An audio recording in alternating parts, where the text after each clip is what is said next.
ಹೇಳಿದಾಗ ಮೊನ್ನೆ ಡೆಲ್ಲಿಗೆ ಹೋದಾಗ ಅನುಕೂಲ ಆಗ್ತಿತ್ತೇನೋ ಅಂತ ಅಂದರೆ ಮೊನ್ನೆ ನೀವು ಬರಕ್ಕೆ ಹೇಳಿದ್ರು ಅವರು ಆ ಲೆಕ್ಕದಲ್ಲಿ ಬಂದಿದೆ ಹೋಗಿದ್ರೆ ಅನುಕೂಲ ಈಗ ಮಗನ ಜೊತೆ ಬರ್ಲೇನ್ರಿ ಯಡಿಯೂರಪ್ಪನವರು ಹಠ ಹಿಡಿದು ಬೊಮ್ಮಾಯಿ ಸೀಟ್ ಕೇಳ್ತಾ ಇದ್ದಾರೆ.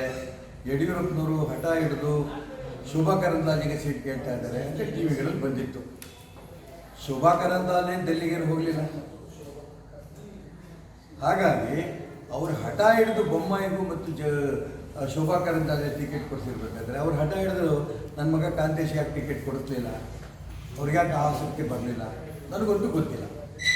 ನಾನು 40 ವರ್ಷ ಈ ಪಕ್ಷದಲ್ಲಿ ನಿಷ್ಠೆಯಿಂದ ಕೆಲಸ ಮಾಡ್ಕೊಂಡು ಬಂದಿದ್ದೇನೆ. ಆ ನಿಷ್ಠೆನ ನಮ್ಮ ಇಡೀ ರಾಜ್ಯ ಜನ, ಕ್ಷೇತ್ರ ಜನ ಗುರುತಿಸಿದ್ದಾರೆ. ನನಗೆ ಕಳೆದ ವಿಧಾನಸಭಾ ಚುನಾವಣಾ ಸಂದರ್ಭದಲ್ಲಿ ನೀವು ಚುನಾವಣೆ ರಾಜಕಾರಣದಿಂದ ಹೊರಗಿರಬೇಕು, ಚುನಾವಣೆ ನಿಲ್ಲಬಾರದು ಅಂತ ಕೇಂದ್ರ ನಾಯಕರು ಕೊಟ್ಟಂಥ ಅಪೇಕ್ಷೆ ಇರ್ತಕ್ಕಂತೆ ಪಕ್ಷದ ನಿಷ್ಠಾವಂತನಾಗಿ ನಾನು ಚುನಾವಣೆ ಸ್ಪರ್ಧೆ ಮಾಡಲಿಲ್ಲ. ಮತ್ತು ಈ ಕ್ಷೇತ್ರದ ಶಿವಮೊಗ್ಗ ಕ್ಷೇತ್ರದಿಂದ ಒಬ್ಬ ಸಾಮಾನ್ಯ ಕಾರ್ಯಕರ್ತನ MLA ಗೆಲ್ಲಿಸ್ಕೊಂಡ್ವಿ. ಇದ್ದಿದ್ರೆ ಒಪ್ಪಿ ಸಂತೋಷದಿಂದ ಮಾನ್ಯ ಪ್ರಧಾನಮಂತ್ರಿ ನರೇಂದ್ರ ಮೋದಿಯವರು ಕೂಡ ನನಗೆ ಮಾತಾಡಿ ಒಳ್ಳೆ ಕೆಲಸ ಮಾಡಿದ್ಯಪ್ಪ, ಈ ಡಿಸಿಪ್ಲಿನ್ ಸೋಲ್ಜರ್ ಅಂತ ಮಾತು ಹೇಳಿದರು.